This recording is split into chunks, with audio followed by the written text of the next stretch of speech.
അതായത് വിനീത, ഇപ്പോൾ ഈ ദൃശ്യങ്ങളിൽ കാണുന്ന ഈ പ്രദേശത്ത് ഇവിടെയാണ് മുൻപ് ഒരു നീർച്ചാൽ ഉണ്ടായിരുന്നത്. ഇത് നമ്മൾ നിൽക്കുന്നത് റോഡിന്റെ മറുഭാഗത്താണ്. ഈ റോഡിന് ഈ എതിർഭാഗത്തോടു കൂടി ഇവിടെ നിന്ന് ഈ മലഞ്ചെരുവിലൂടെ ഒഴുകി വന്നിരുന്ന ഒരു നീർച്ചാലായിരുന്നു. പക്ഷെ ആ നീർച്ചാൽ ഇപ്പോൾ ഇവിടെ കാണാറില്ല. അതിന് കൃത്യമായ മറുപടി ഈ പ്രദേശവാസികൾ പറയും. മുൻപ് ഇവിടെ ഒരു നീർച്ചാൽ ഉണ്ടായിരുന്നു. ഇവിടെ 19 എന്നറിയപ്പെട്ടിരുന്നത് ഈ വെള്ളച്ചാട്ടത്തിന്റെ പേരിലാണ് ഇത് അറിയപ്പെട്ടിരുന്നത്. അപ്പൊ ഇതിൽ എന്ന് പറഞ്ഞാൽ നീർച്ചാൽ എന്ന് പറഞ്ഞാൽ നമ്മളൊക്കെ ഇതിൽ പോകുന്നതാണ്. നമ്മൾ അമ്പലയിൽ പ്രദേശവാസിയാണ്. അപ്പൊ നമ്മളൊക്കെ ഇതിലെ പോകുമ്പോൾ ഇത് കാണുന്നതാണ് ഇതിലെ ഈ നീർച്ചാൽ. പക്ഷെ നിങ്ങൾക്ക് വ്യക്തമായി കണ്ടാൽ അറിയാം ഈ ഇതിലെ ഒരു നീർച്ചാൽ ഒഴുകുന്നില്ല. അത് തിരിച്ചു ഈ ഒരു മഴ പെയ്യുമ്പോൾ പോലും ചെറിയ ഒരു മഴ എന്ന് പറഞ്ഞാൽ വയനാട്ടിൽ ആദ്യ കാലത്തുള്ള മഴയിലൊക്കെ ശരിക്കും പറഞ്ഞാൽ ഇതിൽ ഒഴുകുന്ന അതുകൊണ്ടാണ് ഇവിടെ ഈ ബസ് ഇറങ്ങുന്ന സ്ഥലം വരുന്ന വെള്ളച്ചാട്ടം എന്നാണ് പറയുന്നത്. അപ്പൊ ഇത്രയും വലിയൊരു മഴ പെയ്തിട്ട് ഇതിലെ ഈ നീർച്ചാൽ ഒരു വെള്ളം പോലും ഇതിലില്ല. മലയുടെ മുകൾ ഭാഗത്തൊക്കെ വിള്ളലുള്ള ഭാഗമൊക്കെ നേരത്തെ ശ്രദ്ധയിൽപ്പെട്ടിരുന്നു എന്ന് പറഞ്ഞിട്ട് അങ്ങനെ പറഞ്ഞു കേട്ടിട്ടുണ്ട്.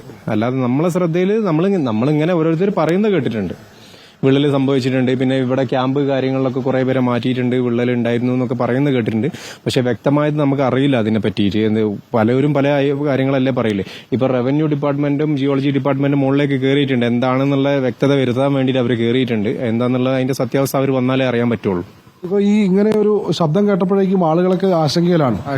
അതായത് ഇന്നലെ ഒരു വോയിസ് വന്നിട്ടുണ്ടായിരുന്നു. പിന്നെ മുകളിൽ വെള്ളം തിരിച്ചു വിടുകയാണ് എന്ന് പറഞ്ഞിട്ട് ഒരു വോയിസ് വന്നിട്ടുണ്ടായിരുന്നു. അപ്പൊ അതുകൊണ്ട് സ്വകാര്യ റിസോർട്ടുകളൊക്കെ ഉണ്ടെന്നാണ് പറഞ്ഞിരിക്കുന്നത്. ഇവിടുന്ന് അങ്ങോട്ട് പോയാലും എല്ലാ സ്ഥലത്തും റിസോർട്ടാണുള്ളത്.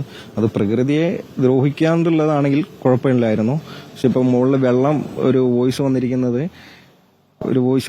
ഇന്നലെ മുകളിലുള്ള റിസോർട്ടുകാർ ഈ വെള്ളച്ചാട്ടത്തിന്റെ ദിശ മാറ്റിയിട്ട് മുകളിൽ വലിയ ടാങ്ക് അതേപോലെ അങ്ങനെയൊക്കെ ചെയ്ത് സ്വിമ്മിംഗ് പൂൾ അങ്ങനെയെല്ലാം വെച്ചിരിക്കുകയാണെന്നാണ് പറഞ്ഞിരിക്കുന്നത്. അതുകൊണ്ടാണ് നമ്മളത് ആ വോയിസ് ആണ് വന്നിട്ടുള്ളത്. പക്ഷെ അതിലൊരു വ്യക്തത നമുക്ക് മനസ്സിലായിട്ടില്ല എന്താന്നുള്ളത്.